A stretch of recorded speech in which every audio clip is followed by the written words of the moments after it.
The Rise and Fall of Saddam Hussein. Welcome, dear reader. What you are about to read is more than just a story.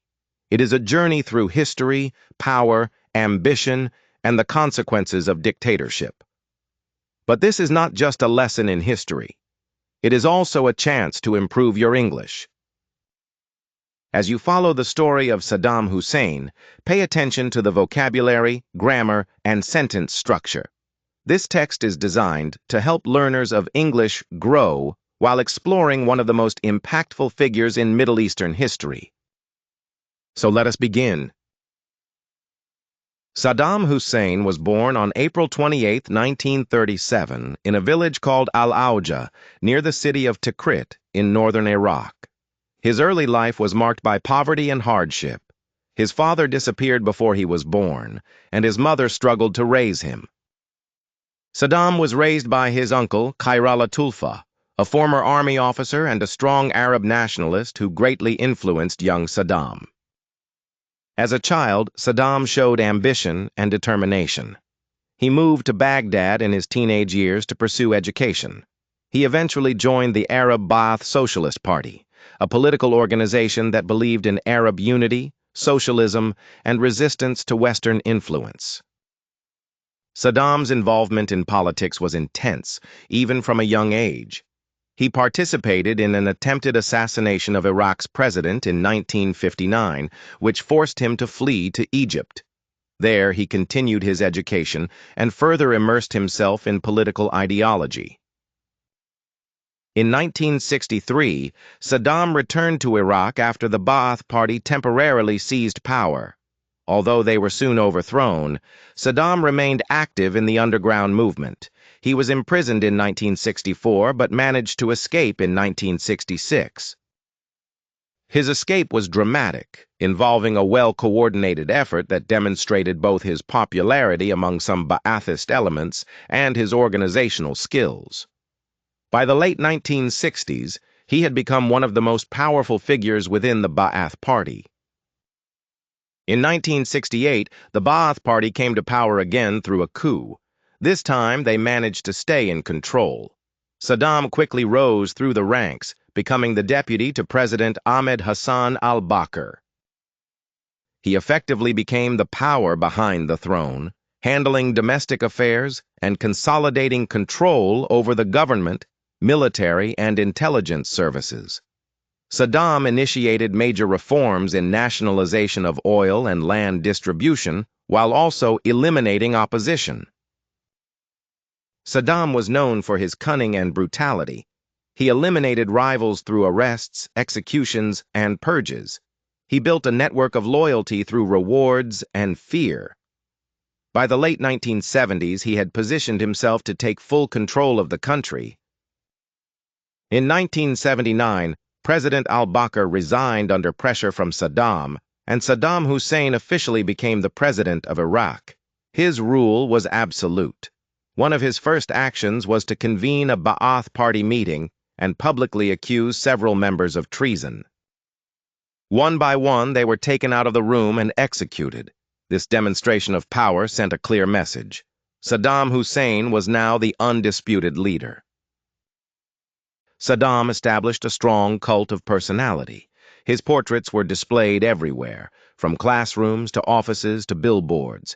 He controlled the media, the education system, and the arts. The people were taught to love him, fear him, and view him as the father of the nation. He presented himself as a modernizer and a protector of the Arab world. Economically, Saddam used Iraq's oil wealth to improve infrastructure, healthcare, and education. He modernized cities, launched industrial projects, and invested in social welfare. But beneath the surface, the regime was built on violence, repression, and surveillance. Dissidents were tortured or killed. The secret police monitored the population. There was no tolerance for opposition. In 1980, Saddam made a bold and disastrous decision. He invaded Iran. The Iran-Iraq War would last for 8 years, from 1980 to 1988. Saddam hoped to take advantage of the chaos in Iran following the Islamic Revolution. He also feared the spread of Shiite influence from Iran to Iraq's own Shiite majority. The war was brutal and costly. Both sides used chemical weapons. Millions of lives were lost, and neither side achieved a clear victory. Iraq ended the war deeply in debt, especially to neighboring Kuwait and Saudi Arabia. The conflict also devastated Iraq's infrastructure and economy, leaving the country struggling. To recover economically, Saddam turned his attention to Kuwait. He accused Kuwait of overproducing oil and stealing Iraqi oil through slant drilling. In August 1990, Saddam invaded Kuwait, expecting little resistance. He hoped to gain control of Kuwait's oil wealth and erase Iraq's debt. But this time, the world reacted. The United States led a coalition to drive Iraqi forces out of Kuwait. The Gulf War of 1991 was short but devastating. Iraq was bombed heavily, and its military was quickly defeated. Saddam was forced to withdraw, but he remained in power.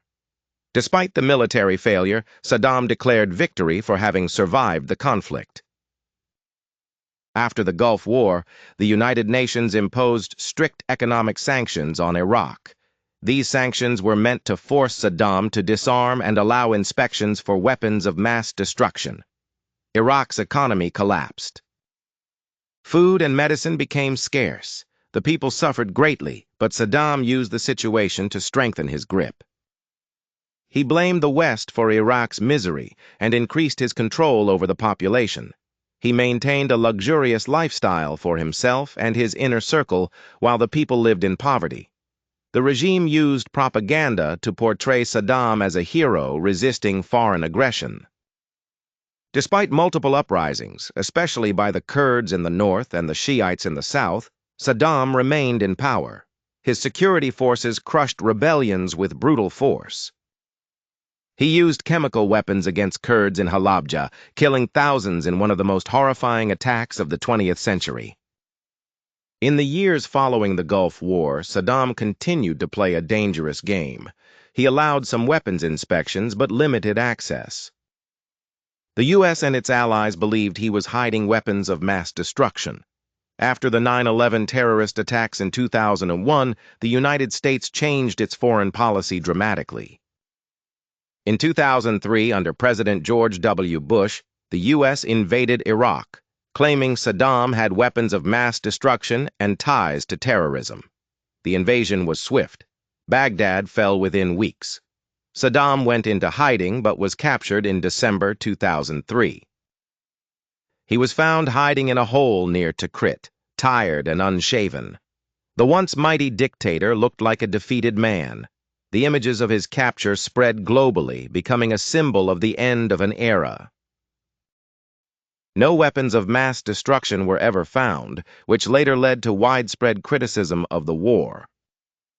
Saddam Hussein was put on trial for crimes against humanity, particularly for the massacre of 148 Shiite villagers in the town of Dujail in 1982.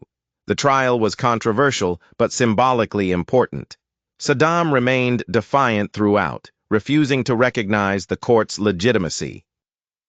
In 2006, he was found guilty and sentenced to death by hanging. On December 30, 2006, Saddam Hussein was executed. His death marked the end of an era.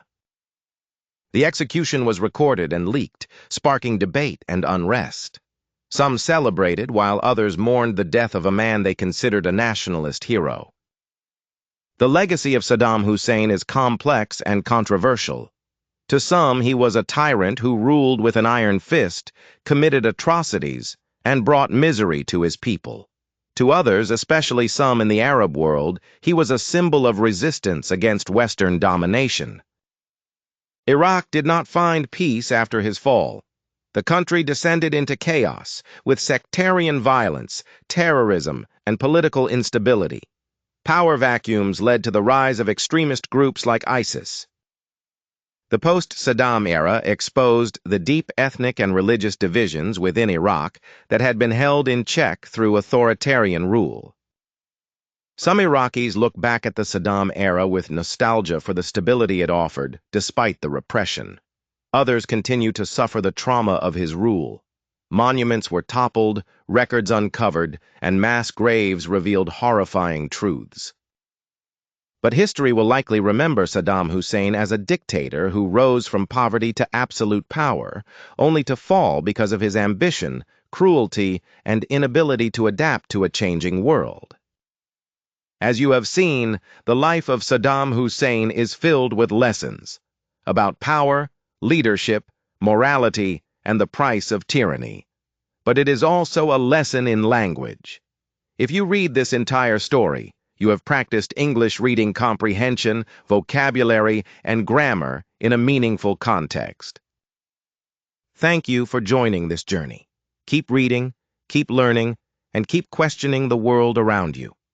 The world's history is a vast classroom, and every story offers a new opportunity to grow, not only in knowledge, but also in language.